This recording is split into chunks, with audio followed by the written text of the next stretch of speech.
সুলাইমান আলাইহিস সালামের মাধ্যমে এই মসজিদে আকসার নির্মাণ কাজ আল্লাহ পাক সমাপ্ত করেন। এই জাকারিয়া নবী মসজিদে আকসার ইমাম, আল্লাহ পাক এই পবিত্র নারী, মহিষী নারী, পৃথিবীর শ্রেষ্ঠ নারী, এই পৃথিবীর মধ্যে যত নারী আল্লাহ পাঠিয়েছেন সকল নারীদের চাইতে শ্রেষ্ঠ নারী, যার পবিত্রতার কথা স্বয়ং আল্লাহ রাব্বুল আলামিন নিজে বর্ণনা দিয়েছেন। সুবহানাল্লাহ। আমি একটা প্রবন্ধ লিখছিলাম এক সময়, পৃথিবীতে শ্রেষ্ঠ নারী কেনা। শ্রেষ্ঠ নারীদের তালিকার মধ্যে আম্মাজান খাদিজাতুল কুবরা রাদিয়াল্লাহু তাআলা আনহাও এসেছেন, আম্মাজান আয়েশা সিদ্দিকা, নবীজির কলিজার টুকরা ফাতেমাতুজ জাহরা রাদিয়াল্লাহু তাআলা আনহা এই তালিকার মধ্যে আছেন। এভাবে ফেরাউনের স্ত্রী আসিয়াও আছেন। পবিত্র নারীদের মধ্যে অসংখ্য নারী আছেন। কোরআন ও হাদিসের আলোকে গবেষণা করলে পাওয়া যায় শ্রেষ্ঠত্বের মধ্যে সর্বশ্রেষ্ঠ আসন মরিয়মই একমাত্র পেয়েছে। সুবহানাল্লাহ। যার পবিত্রতার বিষয় আল্লাহ রাব্বুল আলামিন মরিয়মের নামে কোরআনে একটা বড় একটা সূরা নাজিল করেছেন। অনেক বড় একটা সূরাই নাজিল করেছেন মরিয়মের নামে, সূরাত মারিয়াম। যে মরিয়াম সূরার প্রথম পৃষ্ঠা আমি তেলাওয়াত করেছি, দ্বিতীয় পৃষ্ঠা ইনশাআল্লাহ তেলাওয়াতের মধ্যে আসবে। এই মরিয়মকে লালন পালনের মধ্য দিয়ে সেই মসজিদে আকসার গম্বুজ বিশিষ্ট পাথর খচিত রুমের মধ্যে, সে বিশাল তালাবদ্ধ রুমে মরিয়মকে রেখে হযরতে জাকারিয়া আলাইহিস সালাম অনেক দূর সফরে গিয়েছিলেন। মরিয়ম যেই রুমের মধ্যে আছে আল্লাহর প্রিয় নবী জাকারিয়া ভুলে গেছেন। কে ভুলে গেছেন? জোরে বলেন, জাকারিয়া নবী ভুলে গেছেন। হঠাৎ মনে পড়ল, হায় আফসোস, আমি সেই কলিজার টুকরা পবিত্র নারী মরিয়মকে সেই তালাবদ্ধ রুমের মধ্যে রেখে এসেছি। এই তালা খোলার ক্ষমতা পৃথিবীর কারো নাই। এত শক্তিশালী তালা, চাবি তো আমার কাছে। চাবি কার কাছে? জাকারিয়া নবীর কাছে। জাকারিয়া নবী আল্লাহর কাছে ক্রন্দন করতে শুরু করেছেন, আল্লাহ, আমি সেই পবিত্র সন্তান মরিয়মের দায়িত্ব নিয়েছি। আল্লাহ গো, আমার ভুলের কারণে যেন মরিয়মের কোনো ক্ষতি না হয়। সফরের মধ্যে ক্রন্দন করতেছিলেন। খুব তাড়াতাড়ি প্রত্যাবর্তন করে এসে মরিয়মের রুম খুলে যখন ভিতরে জাকারিয়া নবী ঢুকলেন, মরিয়ম সেজদা অবস্থায় আছে। মরিয়মের চতুর্দিকে, মরিয়মের আশেপাশে ওয়াহাওয়ালাইহা বিভিন্ন রকমের ফল, বেমৌসুমের ফল। যখন আঙ্গুরের মৌসুম ছিল না আঙ্গুরের ফল, আনারের মৌসুম ছিল না আনার ফল, কাঁঠালের মৌসুম, এখন তো কাঁঠালের মৌসুম না। জোরে বলেন, এখন কি কাঁঠালের মৌসুম? আরো জোরে বলেন, কাঁঠালের মৌসুম। কাঁঠাল, সে সুবাসিত কাঁঠাল, জান্নাতি কাঁঠাল, তার গ্রানে মুগ্ধ হয়ে যায়। এভাবে হাজার হাজার প্রকারের ফলাফল তার চতুর্দিকে। হযরতে জাকারিয়া আলাইহিস সালাম দেখে আশ্চর্যিত হয়ে গেলেন। মরিয়মকে জিজ্ঞেস করে, আন্না লাকে হাযা, ও মরিয়ম, কোথা থেকে তুমি এই ফলগুলা পেলে? মরিয়ম বলেন, হুয়া মিন ইনদিল্লাহ।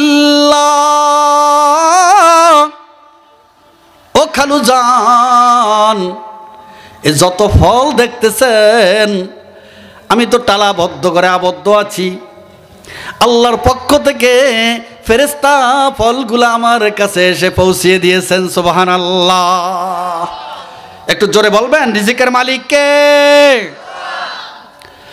আল্লাহ রাব্বুল আলামিন শুধুমাত্র রিজিকের মালিক। আল্লাহ পাক রব্বুল আলামিন কাকে পালার জন্য দোকানের কাছে ঠিকানা, ফসলের ক্ষেতের কাছে আল্লাহ পাক কাকে পালার জন্য ঠিকানা, ছেলে বিদেশ পাঠাবার ঠেকা আল্লাহ না। আল্লাহ পাক রব্বুল আলামিন দুনিয়াবি আসবাব সামানের প্রতি ঠিকানা। 40 বছর পর্যন্ত তিখ ময়দানের মধ্যে বনি ইসরাইলকে আল্লাহ রব্বুল আলামিন 1-2 জন না 6.5 লক্ষ বনি ইসরাইল, সুবহানাল্লাহ বলবেন না? আরেকটু জোরে বলতে হবে, সুবহানাল্লাহ। 6.5 লক্ষ বনি ইসরাইল যখন ফিরআউন মিশরের জমিন থেকে উৎখাত করে দিবে এবং বনী ইসরাইলকে হত্যা করে ফেলবে। মূসা নবী এবং তার ভাই হযরতে হারুন আলাইহিস সালাম সহ 6.5 লক্ষ বনী ইসরাইলকে আর জমিনে বাঁচতে সুযোগ দেবে না, সকলকে হত্যা করে ফেলবে সিদ্ধান্ত নিয়েছেন। তার কোটি কোটি সৈন্য অস্ত্র সহকারে ধাওয়া করতেছিলেন বনী ইসরাইলদেরকে। মূসা নবীও সাথে আসিল। তারা যখন কুলজুম সমুদ্র, প্রসিদ্ধ নাম হচ্ছে নীল নদ, প্রসিদ্ধভাবে লোক সমাজে ছড়িয়ে গেছে, নীল নদীর পাশে গিয়ে পৌঁছলেন। আসলে হলো কুলজুম সমুদ্রের কাছে পৌঁছলেন। পিছন দিকে তাকিয়ে দেখেন ফিরআউনের সৈন্য লস্কররা, কোটি কোটি লস্কর অস্ত্র শস্ত্র নিয়ে তাদেরকে ধাওয়া করতেছে। এখন সাগরে ঝাঁপ দেওয়া ছাড়া উপায় নাই। বনী ইসরাইল প্রশ্ন করলো, মূসা হুম উলাই আলা আসারি, এই তো দেখা যায় ফিরআউনের কিপ্তিরা, ফিরআউনের সৈন্যরা আমাদের পিছনে চলে আসছে, বেশি সময় লাগবে না, আমাদের উপরে আক্রমণ শুরু করে দিবে। মূসা বলো এখন কি উপায়? মূসা আলাইহিস সালাম উত্তর করলেন, ইন্না রাব্বি সায়াহদিন, কোনো ভয় তোমরা করবে না, কারণ আমার সাথে আমার রব আছে, আমাকে রব বাঁচার পথ প্রদর্শন করবেন। সুবহানাল্লাহ। আমাদের নবী কি বলছিলেন? আমাদের নবী বিশ্ব নবী হিজরতের সময় যখন মক্কার মানুষ পৃথিবীর জন্য রাহমাতুল লিল আলামিন, সমগ্র পৃথিবীর মানুষের জন্য নাজাত, মুহাম্মদুর রাসূলুল্লাহ নাজাত ও রহমত, সমস্ত পৃথিবীর মানুষের জন্য তিনি ছিলেন বারাকা, বরকতের কারণ। সে বিশ্বনবী মুহাম্মদুর রাসূলুল্লাহকে মক্কার মানুষ মেনে নিতে পারে নাই, কারণ তারা ছিল লাত উজ্জা মানাতের পূজারী। কিসের পূজারী? লাত উজ্জা মানাতের পূজারী। বড় বড় 3টা মূর্তির নাম, এভাবে অসংখ্য মূর্তি ছোট ছোট রয়েছে, সবগুলা পূজা করত। আর মুহাম্মদ বলতেছিলেন, ইয়া আইয়ুহান নাস, ও দুনিয়ার মানুষ, কুলু লা ইলাহা ইল্লাল্লাহু তুফলিহুন। হে দুনিয়ার মানুষ, তোমরা বলো আল্লাহ ছাড়া ইবাদতের উপযুক্ত আর কেউ নাই। আল্লাহ ছাড়া ইবাদতের উপযুক্ত পৃথিবীর কোনো ক্ষমতাশালী বাদশা নয়, পৃথিবীর কোনো দানব নয়, কোনো মানব নয়, পৃথিবীর কোনো নবী উপাসনার মালিক নয়, পৃথিবীর কোনো মাখলুক, একমাত্র হচ্ছেন আল্লাহই ইবাদতের উপযুক্ত, কোনো মাখলুক ইবাদতের উপযুক্ত না। জোরে বলেন, ইবাদতের একমাত্র উপযুক্ত কে? কে? আল্লাহ। বিশ্বনবী সাল্লাল্লাহু আলাইহি ওয়াসাল্লাম যখন এই দাওয়াত দেওয়া শুরু করেছেন, ওদের কাছে কষ্ট লাগা শুরু হয়েছে, কারণ তারা তো হচ্ছে মূর্তি পূজক। সেজন্য সিদ্ধান্ত নিয়েছেন একের পর এক বিভিন্ন সিদ্ধান্ত। কখনো বলছেন তাকে দেশ থেকে বের করে দিবে, কখনো সিদ্ধান্ত নিয়েছেন মুহাম্মদকে আটকিয়ে রাখবে। রসুল মুহাম্মদকে তারা বয়কট করেছে। শেবে আবি তলেবে 7 বছর মুহাম্মদ সাল্লাল্লাহু আলাইহি সাল্লামকে বয়কট করেছেন। সেখানে বয়কট করে বিশ্বনবীকে তাদের খাদ্য ব্যবস্থা থেকে, তাদের বস্ত্র ব্যবস্থা থেকে, তাদের বিভিন্ন সুবিধা থেকে বঞ্চিত করেছেন, তাদের সাথে লেনদেন করা থেকে বঞ্চিত করেছেন। সর্বশেষ বিশ্বনবীকে তারা হত্যা করার সিদ্ধান্ত নিয়েছেন। অনেক লম্বা ইতিহাস। শাইখে নজদি ওই ইবলিস শয়তান তাদেরকে বুদ্ধি দিয়েছিল, এইভাবে মুহাম্মদকে দমন করতে পারবা না, দমন করার একটা মাত্র রাস্তা হলো মুহাম্মদকে হত্যা করে ফেলতে হবে। জোরে বলেন নাউজুবিল্লাহ। চেরাগেরা কেই জাদ বর ফুরুজাদ, কাছে কষ্টফ জানাদেরি সাজ বুসুজাদ।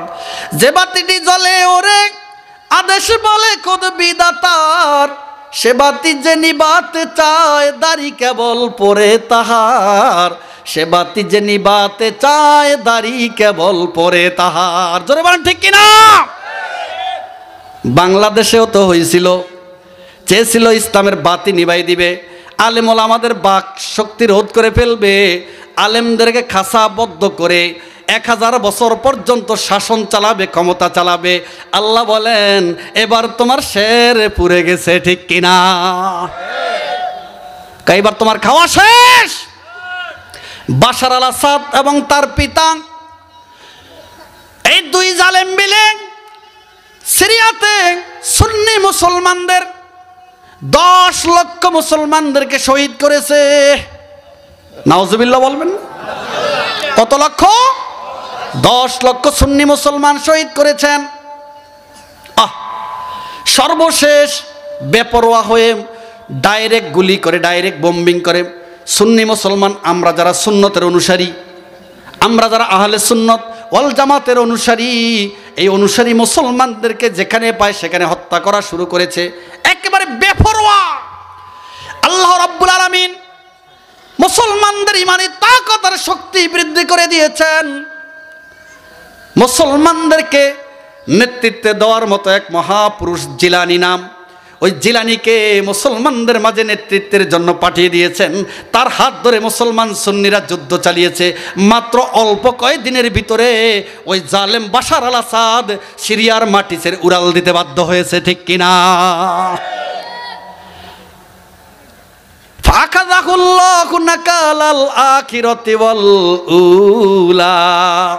আল্লাহ কোরআনের মধ্যে বলেছেন, ফেরাউন প্রথমে বলছে আনা রব্বুকুম, আমি তোমাদের খোদা।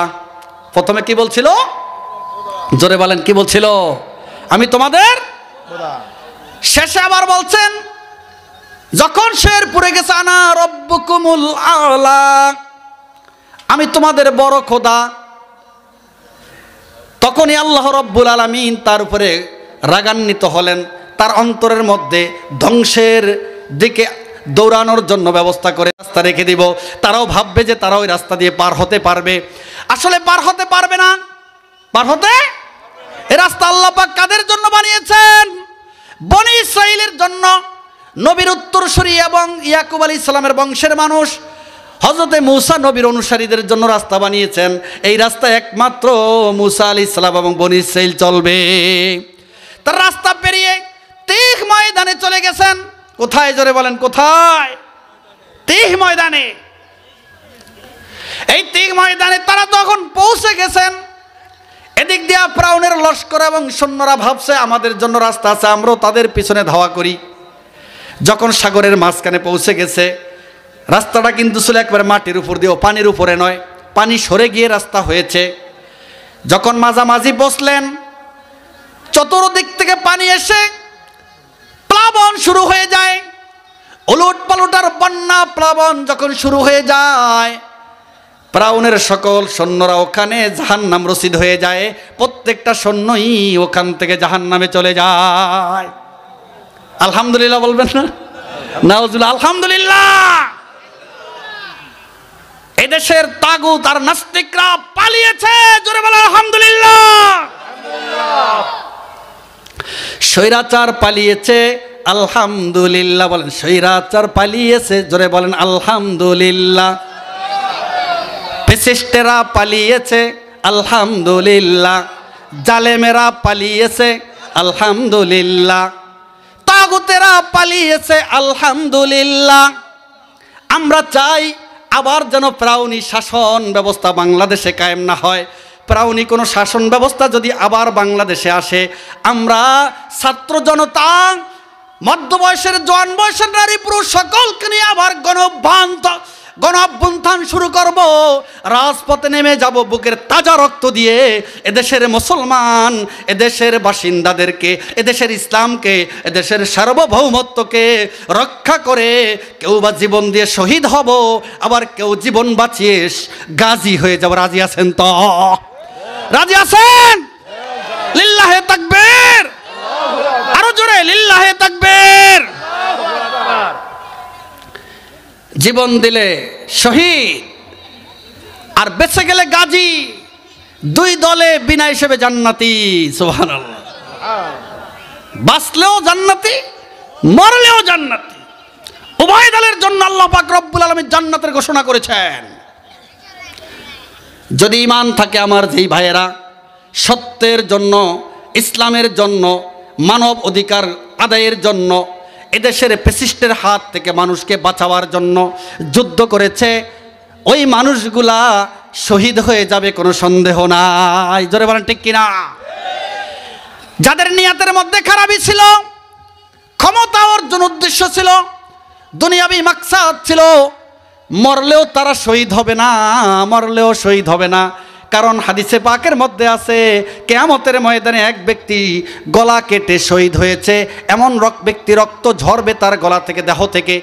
ওই ব্যক্তিকে আল্লাহ বলবেন, তুমি আমার জন্য শহীদ হও নাই, মিথ্যা বলেছ, তুমি শহীদ হয়েছ এই দাবিতে, আমার জন্য শহীদ হও নাই, তুমি তো নাম পাওয়ার জন্য, তোমাকে বীর মহাবীর বলবে, তুমি দুনিয়াবি ফায়দা লুটার জন্য জীবন দিয়েছিলা। এমন কেউ যদি হয়ে থাকে, মৃত্যুবরণ করে থাকে, সে শহীদ হয় নাই। শহীদ হইতে হইলে নিয়ত খালেস হওয়া লাগবে। জোরে বলেন ঠিক কিনা? আমার প্রিয় ভাইয়েরা, হযরত জাকারিয়া আলাইহিস সালাম এই কথাটুকু শেষ করে নেই। ফিরআউনের ধাওয়াতে যখন তিহ ময়দানে বনী ইসরাইল 6.5 লক্ষ পৌঁছলেন, এদিক দিয়ে ফিরআউনের সৈন্যরা সব দুনিয়ার থেকে চিরবিদায় নিয়ে চলে গেল। বনী ইসরাইল ওপারে থাইকা মূসাকে বলে, ও মূসা, কি বলে? মূসা, ফিরআউন তো মরতে পারে না, এত বড় স্বৈরাচার মরতে পারে না, এত বড় জালেম সেই মরতে পারে না। ও মূসা, আমরা বিশ্বাস করি না ফিরআউন মারা গেছে। মূসা বলে, আসলে বিশ্বাস করো না? সত্যি? হ্যাঁ সত্যি। কেন? ওরে 450 বছর পর্যন্ত জুলুমের রাজ্য চালিয়েছে। কত বছর? 450। সর্দি জ্বরও হয়নি তার কখনো। সেই ফিরআউনটা মরে গেছে, এটা কিভাবে বুঝি? তাহলে দেখানো লাগবে, দেখানো লাগবে। আল্লাহর কাছে হযরতে মূসা নবী প্রার্থনা করে বলে, ওগো আল্লাহ, ওগো আমার রব, ফিরআউনের লাশটাকে এদিক দিয়ে প্রবাহিত করে দাও, তোমার পানিকে আদেশ করো, ফিরআউনের লাশটাকে যেন বনী ইসরাইলের পাশ দিয়ে আল্লাহ পাক নেয়। সত্যি আল্লাহ রাব্বুল আলামিন ফেরেশতা পাঠিয়ে স্রোতের বন্যা বহিয়ে দিয়েছেন ওই তিহ ময়দানের পাশ দিয়ে। ফিরআউনের লাশটাকে সেদিক দিয়ে নিয়ে গড়ানো শুরু করেছে পানি। মূসা নবী দেখলেন এবং বললেন, ও বনী ইসরাইল, কে কোথায় আছো? সকলে এদিকে চলে আসো, দেখো তো এইটা কি ফিরআউন কিনা। প্রশ্ন করেছেন এই জন্য বনী ইসরাইল একটু ভালো করে দেখুন। সত্যিকারের সকল বনী ইসরাইল সিরিয়াল দিয়ে সাগর পারে দাঁড়িয়ে গেলেন এবং উকিয়াকি দিয়ে দেখতেছে, আসলে তো এইটাই ফিরআউন, এটাই ফিরআউন।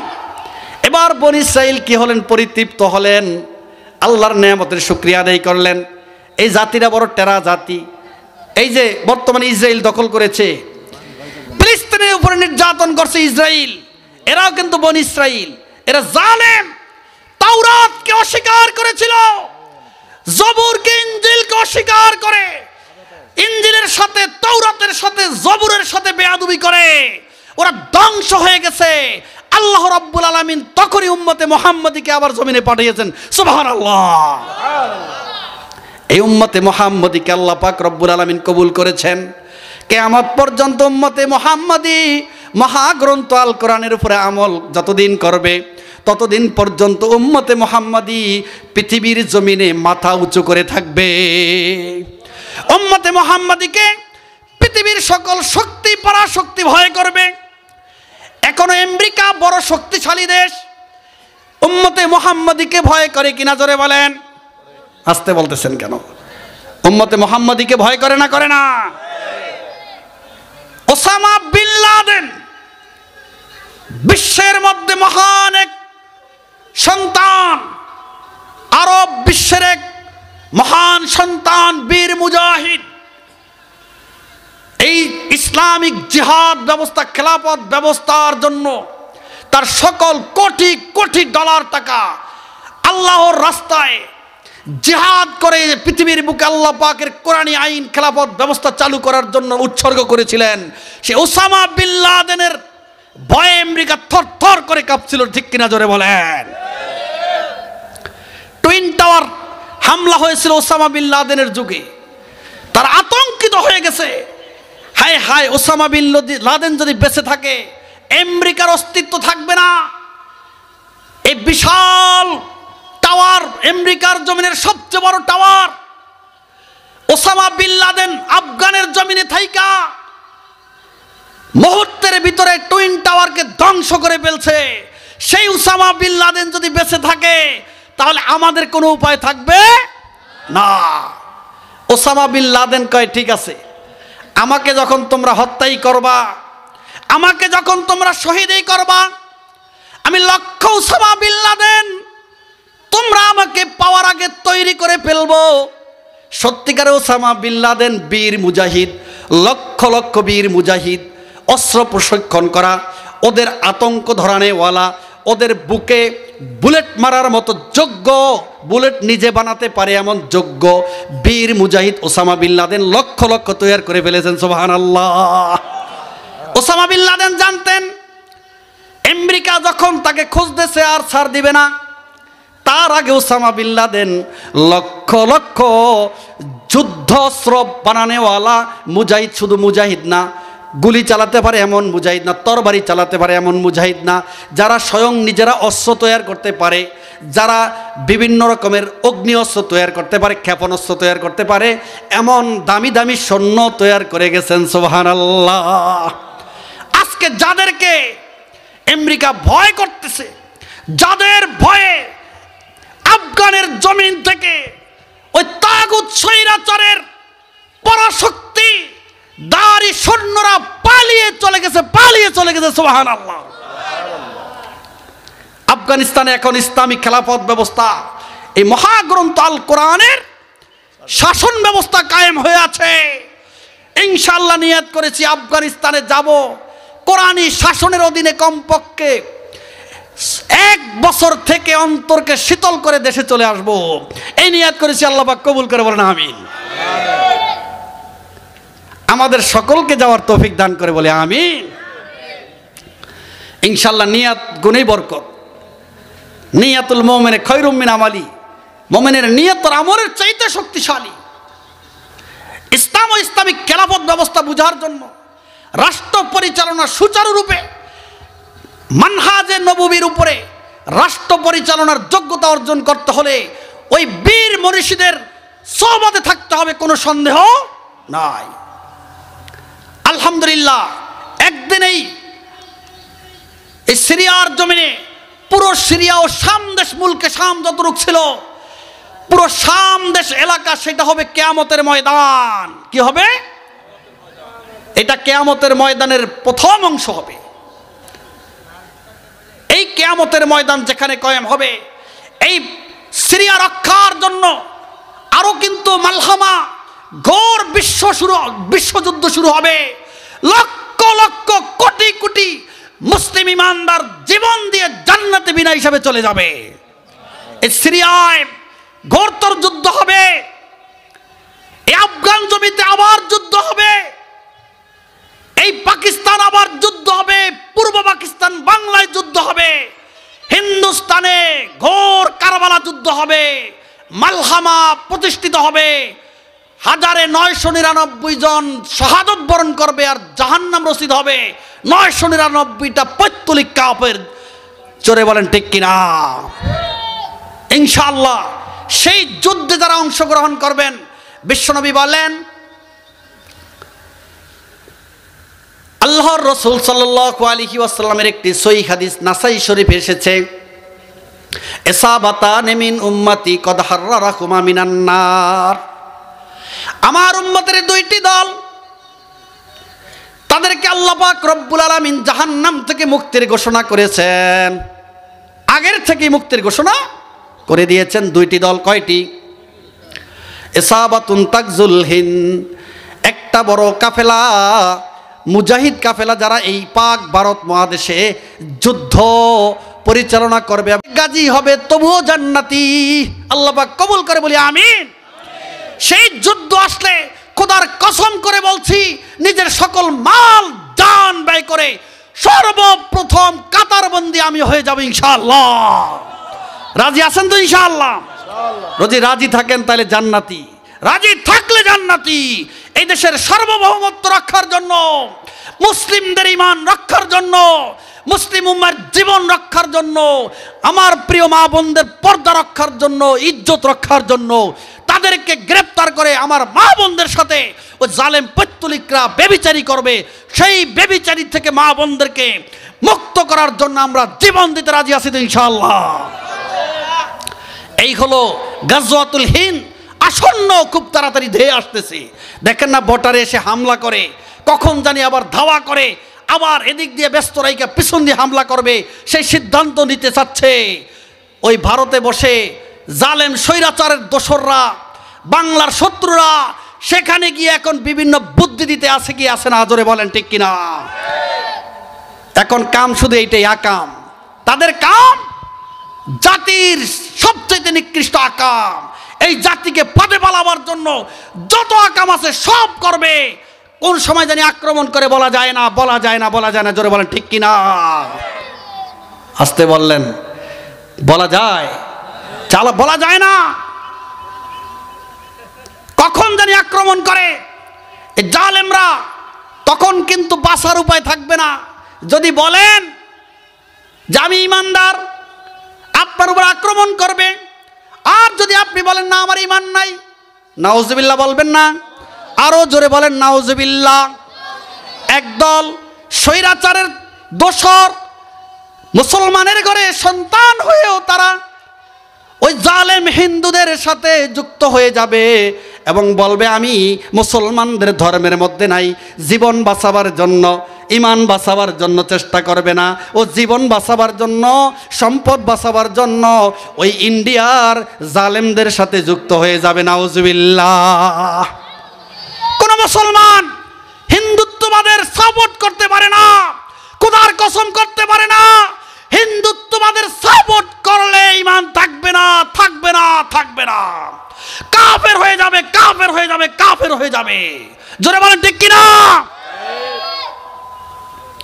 কখনোই হিন্দুত্ববাদের সাথে যাদের গোলামি আছে, হিন্দুত্ববাদের গোলামি করার জন্য প্রতিশ্রুতি দিয়ে উঠে পড়ে লাগে, হিন্দুদের সাপোর্ট করে। শুধু হিন্দুদের? কোন হিন্দু? ভারতের ওই যে সন্ত্রাস, গুজরাটের সন্ত্রাস মোদি, এই মোদি সন্ত্রাসের পক্ষে কথা বলে, এই জালেমের পক্ষে সাপোর্ট করে। এদেশে মোদিকে আনার জন্য মোদির বিরুদ্ধে যারা করেছে তাদেরকে হত্যা করেছে, শহীদ করেছে। ব্রাহ্মণবাড়িয়াতে 21 জনে একদিনে শাহাদত বরণ করেছে কিনা করে নাই। এইভাবে হাজার হাজার আমার দেশের মুজাহিদ ছেলেদেরকে পঙ্গু করে ফেলছে, তাদের পঙ্গুত্ব বরণ করতে হয়েছে মোদি বিরোধী আন্দোলন করতে গিয়ে। শুধু হিন্দুর সাপোর্ট করে নাই, সেজন্য মুসলমান জীবন দিতে হয়েছে। যেই জমিনে, এই জমিনে মুসলিমের রক্ত গড়িয়েছে, ইমানদারের রক্ত গড়িয়েছে, এই জমিনে কোরআনের হাফেজদের রক্ত মাটিতে গড়িয়েছে, এই জমিন ইনশাআল্লাহ মুসলমানদের হাতে চলে আসবে। এই জমিনে কোরআনী শাসন কায়েম হবে, হবে, হবে, হবে ইনশাআল্লাহ। ঠিক কিনা? রাজি আছেন সবাই ইনশাআল্লাহ? কোরআনী শাসন কায়েম হলে শান্তির কোনো শেষ থাকবে না, কোনো অশান্তি আপনাদের থাকবে না ইনশাআল্লাহ। রাস্তায় শুয়ে থাকবেন সারা রাত ভরে, আপনার উপরে কোনো আক্রমণ আসবে না, কোনো আক্রমণ আসবে না।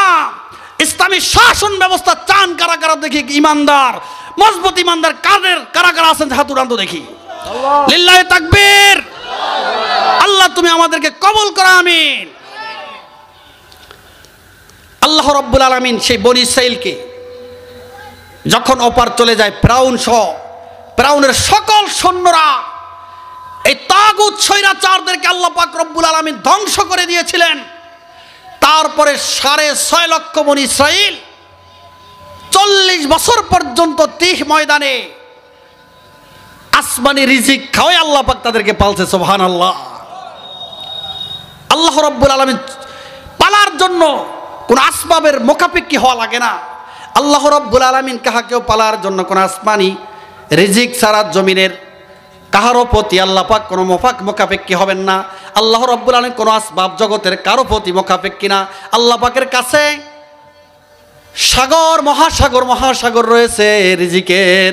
আল্লাহ পাক সেখান থেকে রিজিক পাঠান। অফিস সামাই রিজকুকুম ওয়া মা তুআদুন।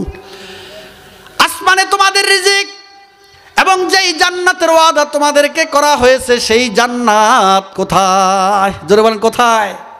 সেই জান্নাত আসমানে। সেই বেহেশত আরশের নিচে আল্লাহ রাব্বুল আলামিন এই পৃথিবীর মধ্যে এই মাটিটুকু যে ছোট্ট মাটি, ক্ষুদ্র পৃথিবী, চতুর্দিকে সাগর মহাসাগর, এরপরে আকাশ পর্যন্ত কত ফাঁকা, কত জায়গা, এই পৃথিবীর মধ্যে মহাকাশের ভিতরে চতুর্দিকে মহাকাশ, সব দিকে মহাকাশ, এখানে ওই পৃথিবীর লক্ষ লক্ষ পৃথিবী আটতে পারে। সুবহানাল্লাহ। এত জায়গা শুধু এই আকাশের নিচে আছে।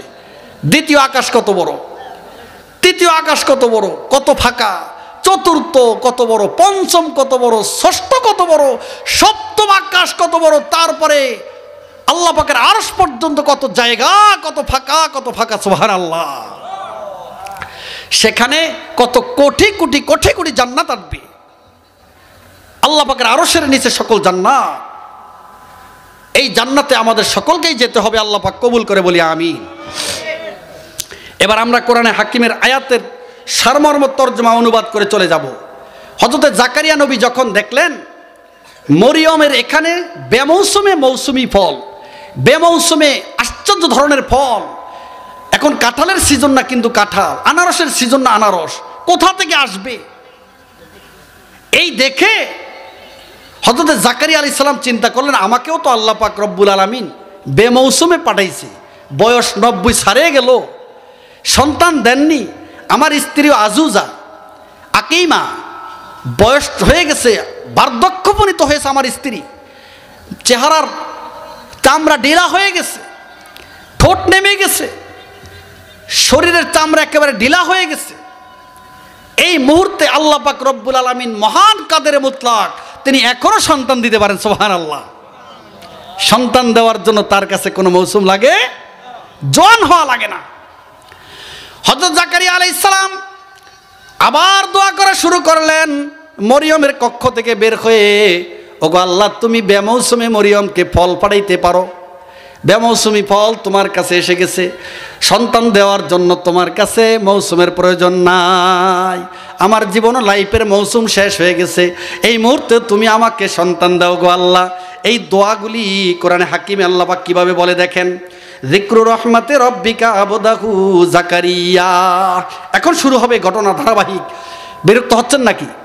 কারা কারা বিরক্ত হচ্ছেন? একটু মনে কষ্ট, খুশি নাই, বেজার, কারা কারা বেজার হাত উঠান তো দেখি। ওই একজন পাওয়া গেছে বেজার, বুঝা হারে নাই, মাফ করে দেন। তাহলে এবার বুঝে থাকলে হাত উঠান, বুঝে শুনে হাত উঠান। বেজার আছেন কে কে? কষ্ট হচ্ছে কার কার? থাক, বেজার দরকার নেই, কষ্ট হইতেছে কার কার? আচ্ছা, তাহলে আর 10 মিনিট ওয়াজ করলে খুশি হবেন তো, না 1 ঘন্টা করলে খুশি হবেন? চাই কারা বেশি? না, 2-1 জনে বললে হবে না, সবাই যদি রাজি হন তাহলে আর 1 ঘন্টা চালাবো, আর না হয় কিন্তু 10 মিনিট শেষ করবো। কারা কারা রাজি? হাত উড়ান তো দেখি। লিল্লাহি তাকবীর, আল্লাহু আকবার। 10টা বেজে গেছে। যদি আপনারা রাজি থাকেন তাহলে আমি আর 1 ঘন্টা চালাবো ইনশাআল্লাহ। আমার ওয়াজের মাত্র ভূমিকা শেষ হয়েছে। কি শেষ হয়েছে? এখন ইনশাআল্লাহ এই ভূমিকার মধ্যে লম্বা আলোচনা শেষ। এখন কিন্তু মূল আলোচনায় চলে আসব। আল্লাহ পাক আপনাদেরকে কবুল করেন। আর আলোচনার শেষে আল্লাহ পাক রব্বুল আলামিন ফেরেশতা দিয়ে আমাদের গুনাহ মাফের ঘোষণা করে দেন, বলি আমিন। যিকরু রাহমাতি রব্বিকা আবদাহু জাকারিয়া। হে বিশ্বনবী, আপনার রব তার বান্দা জাকারিয়ার আলোচনা করার এই বিষয়ে এখন আলোচনা। যিকরু রাহমাতি রব্বিকা আবদাহু, আপনার রব তার বান্দা জাকারিয়াকে দয়া করার আলোচনা শুরু হবে। ইদনাদা রব্বাহু নিদাআন খফিয়া। মনোযোগ দিয়ে শুনি। যখন সে তার রবকে গোপনে ডাকছিল, গোপনে রাতের গভীরে গোপনে ডাকছিল, যখন সকল মানুষ ঘুমিয়ে পড়ছে তখন ডাকছিল। কখন ডাকছিল? সকল মানুষ ঘুমিয়ে পড়ছে, একা একা কেউ দেখে না। 7 প্রকারের মানুষ আরশের ছায়াতলে স্থান পাবে কিয়ামতের মহাসংকটে। নবীদের সাথে, রসুলদের সাথে, সিদ্দিকদের সাথে, শহীদদের সাথে। 1 প্রকারের মানুষ হলো রাজুলুন যাকারাল্লাহ খালিয়ান ফাফাজাত আইনা। ওই ব্যক্তি যে রাতের গভীরে কেউ দেখে না, কেউ শোনে না, নিজের পাপের কথা স্মরণ করে মালিকরে ডাকে ছোট আওয়াজে, আল্লাহ আল্লাহ আল্লাহ আল্লাহ আল্লাহ আল্লাহ, লা ইলাহা ইল্লাল্লাহ, লা ইলাহা ইল্লাল্লাহ, সুবহানাল্লাহ, সুবহানাল্লাহ। এইভাবে জিকির করে আর চোখের পানি ঝরতে থাকে। আল্লাহ রাব্বুল আলামিন বলেন, আমার এই প্রিয় বান্দা গোপনে জিকির করে, পৃথিবীর কেউ জানে না।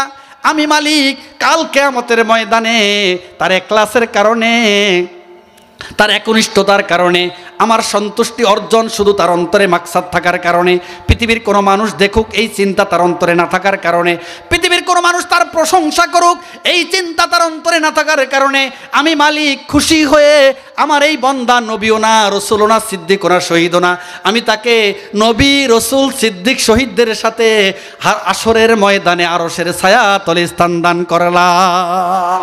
সুবহানাল্লাহ। আল্লাহ রব্বুল আলামিন কিয়ামতের ময়দানে এই ব্যক্তিকে সর্বোচ্চ সম্মান দান করবেন। পর্দার আড়ালের আমার প্রিয় মা ও বোনেরা, রাতের গভীরে একা একা ঘুম থেকে উঠে 10 মিনিট 15 মিনিট যখন ঘুম ভেঙে যায়, উজু করে আল্লাহর সাথে একটু গোপন আলাপ করেন, আল্লাহর ওলি হয়ে যেতে পারবেন।